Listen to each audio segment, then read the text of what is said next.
All right, so being that South Philadelphia is so close to the refineries and the terminus for the Mariner East pipeline, what would be your action plan to reduce their effects on the area? This is, and just as a heads up, this was under our section on climate change. So if you could speak to climate change. Yeah, no, I think, climate change is real no matter what the president says or members of Congress have to say. I live at Front and Rittner, so right across, probably maybe a block away is Intellex, the chemical factory, so I'm not that far from that. I see that, and I think one of the, the Mariner East pipeline comes up a lot, especially in parts of Delaware County, kind of runs through and affects people's life. And I think the issue is you really have to look at Sunoco and how they have no respect for the people in the community.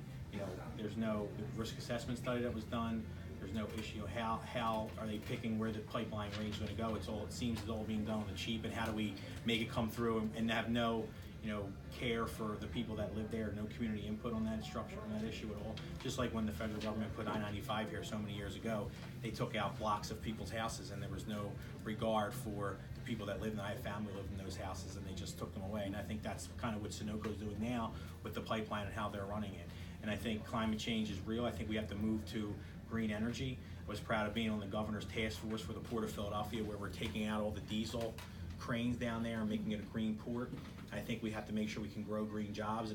One of the biggest arguments, the jobs that the refineries have and the jobs that the pipelines have, the pay level on those jobs and those families that have been working in those industries for so long, and how the green energy jobs don't have that type of pay. I think the more that we get off of fossil fuel and into green energy, we can continue to raise the standard of living in those jobs so that we can kind of get ourselves off of the fossil fuel world and get onto more green energy jobs.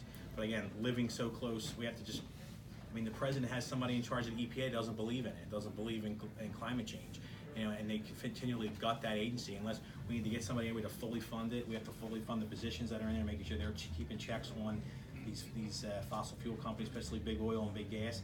Make sure that what they're doing in these refineries and these chemical factories are actually, they're following the rules. Because right now, the people in Washington are not doing that, and folks are cutting corners, and especially that's how you could definitely see within the pipeline world and how they're doing that, and using not material that's not safe for the environment. And that's why we're getting these gas leaks and defections in the pipeline. So, thank you.